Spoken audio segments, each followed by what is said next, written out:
Gary, welcome to Mint, my friend. How you doing? How you feeling? I'm great, Adam. Thank you for having me on. Of course. Thank you for being on. Let's dive right in. Okay. I want to talk to you about the current state of NFTs right now. Okay. You've obviously been a very big proponent, very vocal on this stuff. What is the current state of NFTs? I would say the current state is incredible innovation on how humans interact. Communities are built, kind of the same reason sports teams work, bands work, financial interest. But I also think a ton of bad behavior where people are really incredibly navigating through greed and short-term economics. And I think that's a formula for a lot of projects to fail, and it's going to be a game of hits and misses. Okay. But with every exciting thing, okay, there's always like the bad actors, there's always the greed. I guess what is like a more of like the optimistic outlook you think for 2022 that we're approaching? Well, I actually think what I said is incredibly optimistic. I think to your point, the internet Hmm. was insane in 94, 95, 96, 97, 98 when everybody first heard about it. And so a lot of people weren't even bad actors. They weren't scams. Their companies were just valued too much because people didn't anticipate the timing that it would take for everyone to catch on. Mm. So I think that my statement there isn't to create negativity, it's to create caution. Mm. Because I think so many people are going to buy a $7,000 snail with a party hat. And, so I view it as NFTs are like stuffed animals, but there's going to be Beanie Babies in there. There's going to be, Sure. Cabbage Patch Kids. There's going to be things that go up and things that go down. And I just want people to be thoughtful. That's just on the collecting and the art part. Hmm. NFTs overall, when they become smart contracts for ticketing, access, leases, contracts between people, I think they're going to be pretty powerful. And I'm really excited about the evolution over the next decade. Love to hear it. Okay. I wanna dive into music. Okay. Yeah. Season 4 of Mint, the whole theme is around music. Okay. I've seen videos on you online talking with different artists in your office on how they should be thinking about their NFT music strategy and whatnot. How should musical artists be thinking about NFTs? Right. And I want you to take this from the point of view of independent artists and also artists who have record deals, for example, because the current state from what we're seeing a lot of independent artists see a lot of success from crowdfunding through NFTs, through social tokens, etc. How should they be looking at it, you think?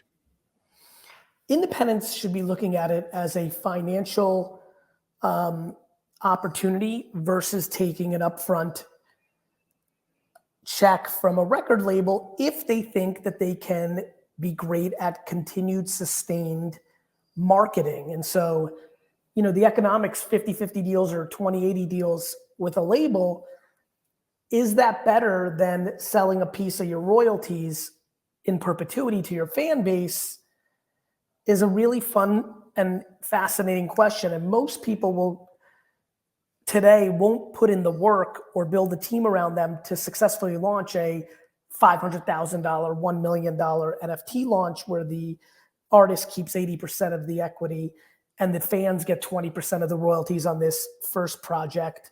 And as pennies come in from the Spotifys and the Apples forever, Hmm. it gets distributed. But there will be a couple, and somebody will be that person that comes along and is the Chance the Rapper, is the Russ, is that person that, what Chance and Russ did as independents is much harder than today if both of them were 18 coming up the game and knew everything they could do on the blockchain, they would quote unquote pull it off. Hmm. And the reason a lot of those artists that stayed independent then signed deals is that short-term influx of $1 million, $5 million is so hard. I mean, I'm going to negotiate a new book deal right now and I could go on chain. And I might. Ebooks. Yeah, Ebooks. I Yeah. might. I probably will. But HarperCollins, especially because we've done 5 books together, is going to have a chance to buy me out from doing the work. Hmm.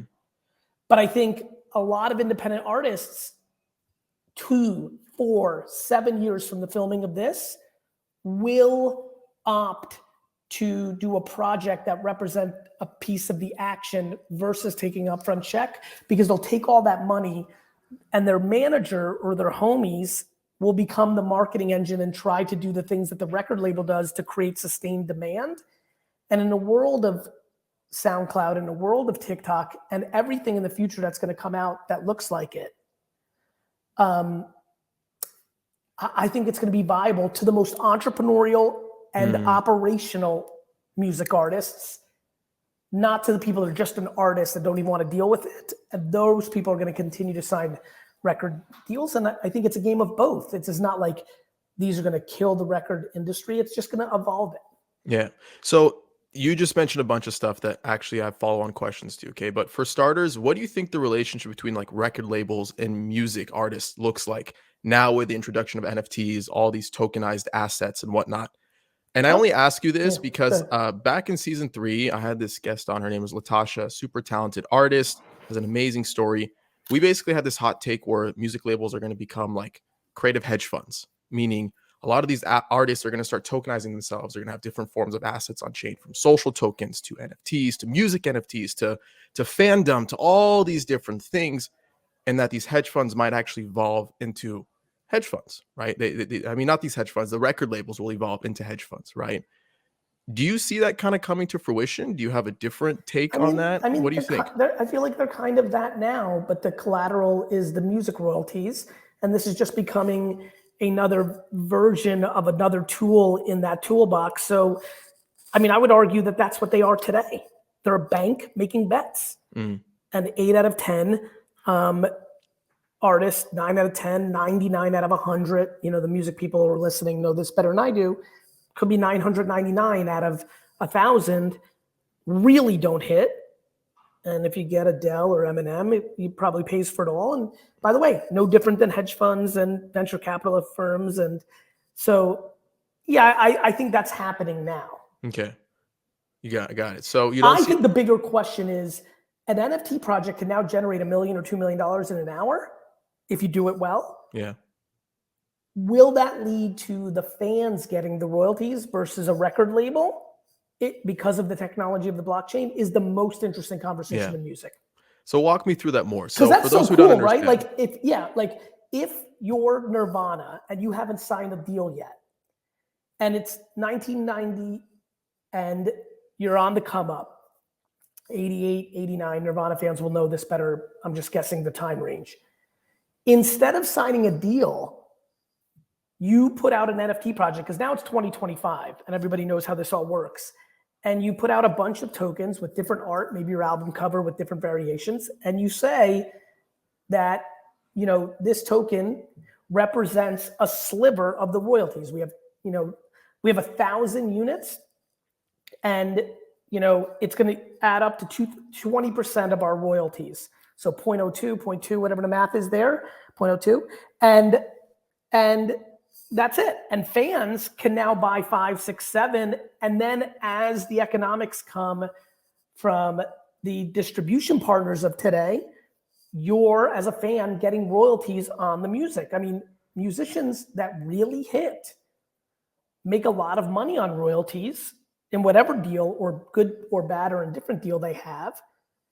And that is very good for the artist, because an artist on a good day will get 50% of the deal with the record label, sometimes 20%.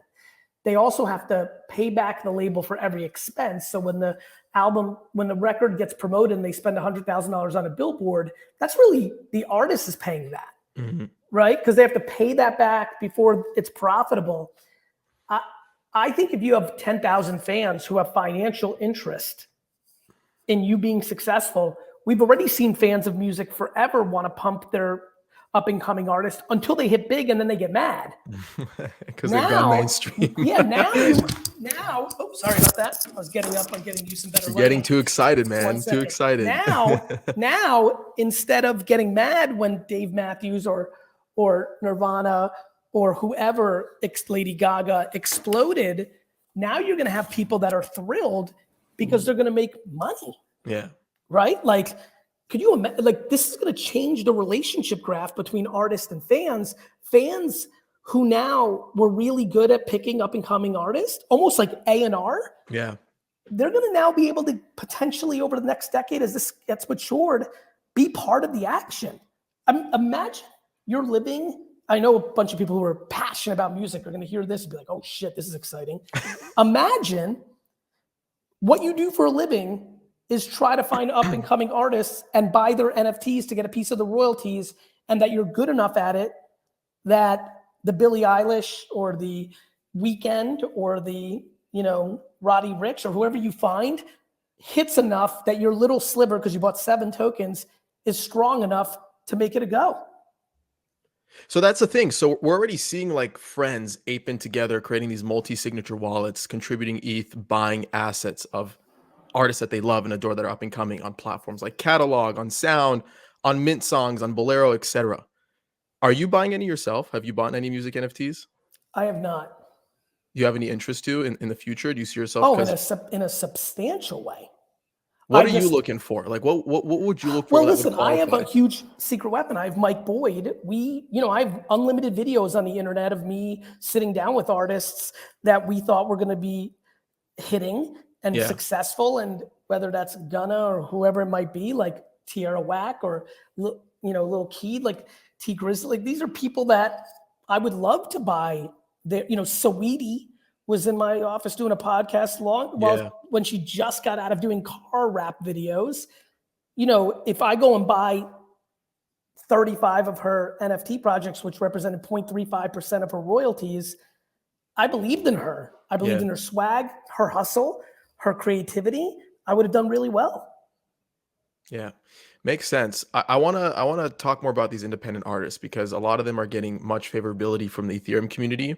How do you go by building a well-oiled machine? Like, how can you build a system where the creative, the artist can focus on creating what they do best, and I guess not spend too much time on the day-to-day labor of community building?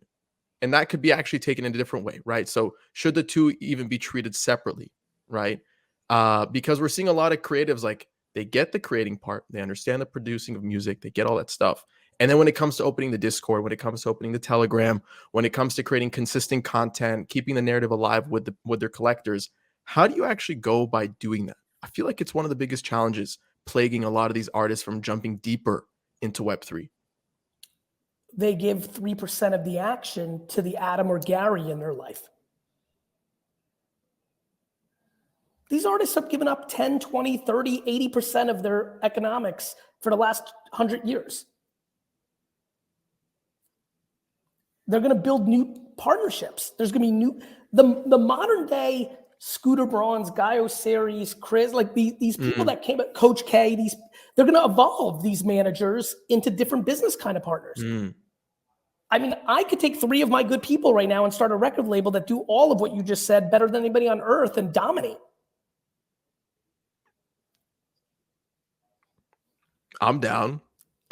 So I think that's what's going to happen, Adam. I think the role of the manager, the role of the record label, the role of the agent, promoter, it's going to get convoluted into some new transformed version where the guys and girls that we look up to that have crushed management and representation and distribution will now have to tweak into a new form where they're, listen, the best manager or record label in 1967 went into radio stations and strong-armed the guys and girls to play your record. Then it was who could get you on TRL. Then it was like who understands Spotify algorithm. Like, it's always evolving who brings the most value.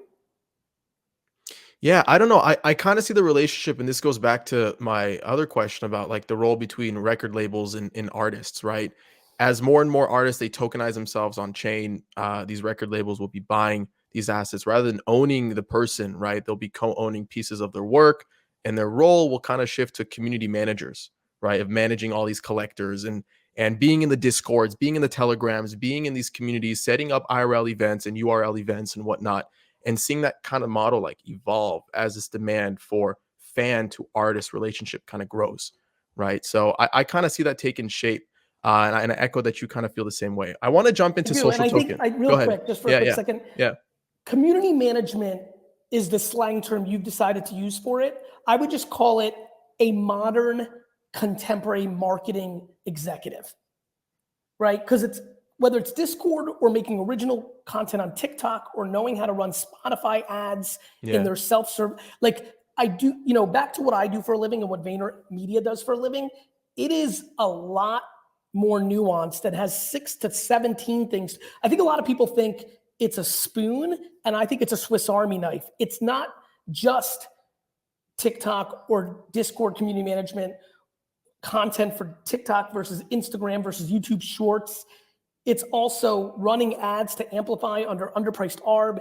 It's also audio, it's copy, it's influencer marketing arbitrage, it's community replying in Twitter, it's meme creation. It's a lot. Yeah. It's an entire new beast. And I'm excited to kind of see it unfold even more over the next few years. I agree. There was beasts, she and he in 1967 that were just as good at radio and television and doing a print ad and doing an outdoor ad. And that was a 360 marketer in 1967. You were a unicorn if you could do that, right? What I just said. And I'm sure there were plenty of people here on Madison Avenue that could. I think one of the things that has been the telltale of my career is that I can do them all. I can have a podcast. I can win on TikTok. I can have a website, an email letter, a text messaging platform, an NFT project, a Discord, right? And I think for the artists that are going to say, I'm not going to work with a label, they're going to need somebody that's at least good at 2 out of 7 of those things, 3 out of 7, 4 out of 7. Otherwise, they're going to be better off taking the upfront bag from the label. Yeah, makes a lot of sense. What's up, guys? Adam Levy here. I wanted to take a quick pause to give some love to Coinvise, our NFT sponsor who's making this episode a reality. On Coinvise, you can create a personal or community-owned social token on Ethereum. Coinvise also helps you create incentives through token rewards and bounties, NFT business models, and bot integrations for Discord. Discover more by visiting coinvise.co today. All right, back to the episode. I want to pivot into social tokens and creator coins, something that was the impetus of starting Mint from the get-go about 5-6 months ago. I wanted to ask you, why don't you think creator coins have had their spotlight yet, like NFTs, right? Like in 2020, we saw excitement around platforms like BitCloud creating human stock markets. We saw platforms like Coinvise pump out thousands of social token projects and community coins in 2021. I don't think they feel as good. I mean, I went down the rabbit hole in 17 or 18. Right. And really thought about Vcoin and this and that. And it just feels too much like a financial transaction where an NFT has a different element of collectability, community. It just feels different. I'll give you a good example. Sure. Why do people take photos with Rolexes and Birka bags on a yacht, in a private plane, driving a Lambo, but don't ever post their bank account? Why? Rarely. Do you know how many DMs I get of like random people shilling their stock market portfolio? Like they shill their Rolex. Listen, but I think you'll agree with me that DM, of course, there's people holding cash. Yeah, you I'm see just people giving you a holding hard check. No, you're actually right. I agree. I think they do it more on DM. We see it far less in the main social post, because there's a level of douchery that you cannot avoid if you're going to go directly to, I got 7 million in my bank account. But I have this apartment in Malibu on the water. Different. It alludes to it. It's one thing to say I have $480,000. It's another thing to say I have a Bored Ape Yacht Club. Yeah. And so I think the reason you've seen NFTs go, and this was my thesis, is because they're more how humans actually act. Currencies are very, very one-dimensional and hard to build back up when dead. NFTs are going to be like brands. An NFT project can have a big 2011. Let's pick one I like a lot. Cool Cats, great kids. I hope they dominate. Hope it becomes fucking Disney. But let's say it doesn't. It's had a great year. So you know what that means, Adam? It means if that project doesn't win over the next decade, in 11 years, I can buy that brand, buy up a bunch of the tokens, and refurbish it the way that Champion went from a fucking private label bullshit sweatpants brand for a 50-year-old to the hottest streetwear brand for 2 years. Right. The way that Lacoste was hot in the 80s, dead in the 90s and 2000s, and had a moment again. The way that Reebok now under the Salters may get rebooted. Like we've seen brands go from hot starter jackets up, down, right? That's what an NFT can do that a social token will have a much harder time doing. So then what's the incentive of, let's say, someone like Bored Ape Yacht Club, okay, issuing the apes as like membership passes into the club and then sharing this grandiose roadmap of a governance token coming into play? Why do you think that's critical? Do you think it's a mistake? How do you feel about that? I don't know, because I haven't really allowed myself yet to be thoughtful enough of tokenization to give you a great answer right now. Which I think is the beauty of the space too, right? We're seeing this stuff unfold in real time. Yeah. And also I do well when I observe and then communicate quickly, because then I have conviction and I don't want to be on your show, have people watch, and then whatever I say right now, if I guess, be wrong, that hurts me. I'm very proud of I want everybody to watch every video receipt of me for the last 15 years. I think that's my strength instead of a weakness. I don't have a good sense yet as an entrepreneur and a businessman of what governance tokens, how they play out. I see the Axie stuff. I see it. Yeah. It's all coming. Yeah. It's all coming. It's something that I know for sure I will have a moment probably this year, since it's mid, late, maybe early 23, that I'll probably have to ask my question of, am I going to do anything like that with VeeFriends? Because VeeFriends is forever for me. Right. But I prefer to see, like, I'm excited that Bored Ape Yacht Club is doing that. I think I heard Cool Cats might do it too. Like, I'm not sure who's doing it, but I'm going to be watching all of them to learn and react. My belief is that it's not super hard to make the tokens have one set of governance and to have the NFT do a different. But I do think that projects have to be very thoughtful to make sure that the only reason they have to make big, honest conversations with themselves around, are we issuing this strictly because it's good for us financially, or do we think this is going to work out long term? Yeah, makes sense. Let's talk about DAOs for a minute, okay? You've always wanted to buy the Jets. You always talk about it. It's your lifelong goal. So what do you say? Let's form a DAO to buy the Jets. Okay, all VeeFriend holders will be whitelisted. Okay, it'll be a community-owned, the first community-owned NFL team, right? It'll be the destination for crypto and football lovers. What do you think? Let's do it. I think, first of all, I think it will happen. I mean, I've already done it with with a soccer team, and I wrote a small check because I want to watch it and I want to learn. Yeah. I think the thing that's really interesting with me is that I've been clearing this up for the last 6 years because I want people to really know, because it might help them. My passion is trying to buy the Jets more than actually buying them. And so it's run through my mind. I'll keep watching the space. I also know that it'd be highly unlikely that the NFL owners would want that to be the case, is my intuition. I could be wrong. But my great love affair is the process much more than the destination. Got it. My goal is to try to buy the Jets more than to buy the Jets. And I'm still young. I'm 46 years old. I want to keep building blocks. And so I'm not in a quote unquote rush. And I still have a lot of value I need to bring to the world if I was to then go any kind of route that looked like that. And so it's not on my radar. Well, when it does come on your radar, I hope you decide to form a DAO and include all of us to buy it collectively. You know this, and you're educated. I think it's really fun to watch the DAOs. The DAOs, there's a lot of things on earth that are amazing ideologies and then go against the human spirit. Right? So one thing that I'm excited to see how DAOs play out is, like, it's great to think about these things, but like, we've seen a ton of DAOs really struggle with human behavior. So there's going to be continued innovation. And I think the DAOs of 2025 are going to be a hell of a lot more thoughtful and sharper than the DAOs of 2021. Yeah. I think the current state of DAOs is a lot of people want to create DAOs, but a lot of people don't want to contribute to them as much, right? I think a lot of people want to create governance processes, but a lot of people don't want to contribute to those governance processes. People don't even vote.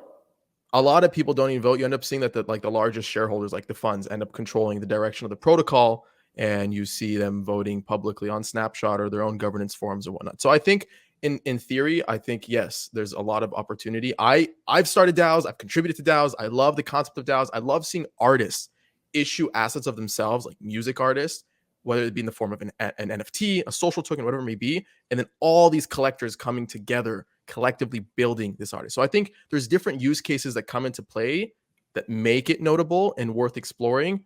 I think, like you said, these ideologies can kind of like stifle people and blur vision. All right, let's talk about minimum viable communities. Okay, this is something that I introduced on the podcast back in like October 2021. Okay, I like that. And this concept of an MVC, how do you think about the differences and the similarities between building an MVP and an MVC? What comes to mind? What comes to mind is they work because you're crawling before you run. Like, I'm sitting with kids that have never built anything in their life, and their opening line is like, Gary, I'm building Hello Kitty. I'm like, brother, you haven't even launched anything in your life. You've never run anything. And I'm all about it. I'm all about it. I'm like, sister, you got this. I'm cheering for you. I'll help you. Who can I help you with? But like, I love MV whatever, because it creates a framework for people to be more thoughtful, patient. There are so many people doing everything right now for a cash grab, short term. I'm so excited how this is going to play out for me, because I know I'm doing this for the rest of my life. And I think 99.9999999% of the people are not. And for me, that gives me great comfort, because I think historically that will play out well for me. I'm concerned about the people that buy these NFTs, because I think so many will fail for the reason that we're talking about, but I love it. Get 200, it's how I started my career. Do you know how many people, in the first 3 years of Wine Library TV, there were 700 people that adored me. 3 years. By the way, then I had to restart because I decided I wanted to do content about my actual life, not just my wine. Sure. Right. So I almost had to restart because all my wine people were like, what are you doing? You don't do business, you do wine. I'm like, no, I've been doing business the whole time. But that's the thing. How do you find those 700 people? Like the minimum viable community? They find you. It's all content. Okay. You don't find them. They find you through content. It's very easy right now for NFT projects. Go put out thoughtful content on Twitter, put hashtag NFT, link to your Discord in your profile, and let people come 1, 2, 17, or 190 at a time based on the quality of the content you put out. So sell the vision first versus... It's the number one issue, and this is why I push it like a fucker. Everybody is so uncomfortably impatient to build something meaningful that all the comments, all the questions, all the strategies are grounded in instant success, which is why they'll all fail. From 2007 to 2011, I spent more than 5 hours a day on Twitter replying to people about wine questions every day. Yeah. It's documented. If I pull up my Twitter right now, right? Let me just pull it up. I have, how do you find this? Where did they put these now? You looking for share screen? I'm not looking for share screen. I'm looking for how many tweets I've put out. Where do they put that? Oh, I feel like it should be at the top of your profile. Like, I thought so too, but I don't see. I'm before I even say, I'm guessing like 1 million, 2 million, something like that. I don't think it's that high. How many tweets?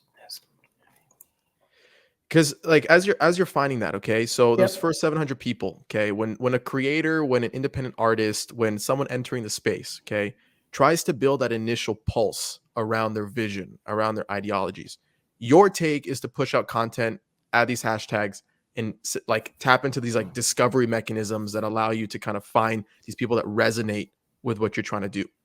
Is that how you're approaching it? Right. So like, let's say for like independent artists, okay, they want to issue music NFTs. They want to find collectors. How do they build like an MVC? How do they actually go by doing that? They spend 6 months learning about NFTs and live on Discord and Twitter, or again, like I said earlier, have their homie right hand manager 2.0 do it, because there is no other way to do it. Yeah. Because the NFT community that knows how to buy an NFT today is too small, too tech savvy, too different, and they have incredible cynicism to anybody who's not native. Yeah. They don't like famous people or people. They can smell, right? They can smell it. They can smell the bullshit. Yeah. And so every authentic small community can always smell bullshit. And right now NFT buyers are too small. Yeah. Makes sense. Okay, let's because I know we're running out of time. Okay, let's wrap this up with a couple more questions. Okay, really quick, biggest trends you've observed in 2021 that you see will set the tone for 2022. Fire it off. I'm sorry to say this, but it's important to me. Okay. Greed is taking over. Okay. Something that in the macro is revolutionary. Okay. NFTs are here to stay for the rest of our lives. But 99% of the projects that are out right now will not be good investments. Okay. It's a huge trend. It's important for everybody listening here, but I got everybody hear the flip side. Yeah. When internet stocks crashed in 2000, Amazon and eBay were sitting there for dollars. And if you put in 1,000, it would have changed your life forever. I think that's a mic drop. So look for the dollars. Yeah, I mean, look, like follow the quality. Whether it's Bored Ape, whether it's VeeFriends, whether it's Creatures, World of Women, Doodles, Bored Ape Yacht Club, Alien Friends, 7 to 12 of these are going to hit. In the 80s, all these after-school television shows, cartoons, He-Man, Rainbow Bright, Care Bears, right, Transformers, a lot of them hit. Many more never made it on the air, and many more made it on the air and didn't hit. That's what's happening right now. Yeah, makes sense. All right, final series real quick. Okay, I want to introduce something first time on Mint. Okay, called Bullish or Bearish. All right, I'm gonna fire some things at you. So, and you're gonna tell me whether you're bullish or bearish on them. Okay, social tokens, bullish or bearish? I want you social as in like around people, like the currencies, like creator coins, community coins, etc. Neutral. Okay. I'll tell you why. In theory, I like it. Most of the behavior around it right now, short-term cash grab. Okay. Music NFTs, bullish or bearish? Bullish. Punks flipping apes, bullish or bearish? Yeah, back. In perpetuity? Yeah. Sure. Bullish. Were you surprised when that happened, when apes flipped punks? No, BAYC has got so much momentum. Kudos to that team, Guy Oseary, the original founders. Like, yeah. It's sometimes runaway trains. Their challenge, like for anything that gets that ultra hot, is Nike just steams along, and you have moments of, the Kiths, the Supremes, right? And so like what their challenge will be is sustaining the ultraness in those very hot things. And by the way, I'm cheering for them. I hope they do it. It's fucking hard. It's like any supernova, right? Like a superstar that Lady Gaga is a legend, but like it's not what it was when she was on television every second coming out of it, right? It's like those moments. That's hard. And I think they've got the talent to do it. I mean, you look at Guy Oseary, he's managed Madonna, one of the few people that has been able to consistently do it. So like it'll be really fun to watch, but it's gonna be hard. All right. VeeFriends flipping apes and punks. Bullish or bearish? Bullish. Let's go. I think I'm going to build the #1 project in the space if you give me the rest of my life. But much like trying to buy the Jets, I just want to try to do that.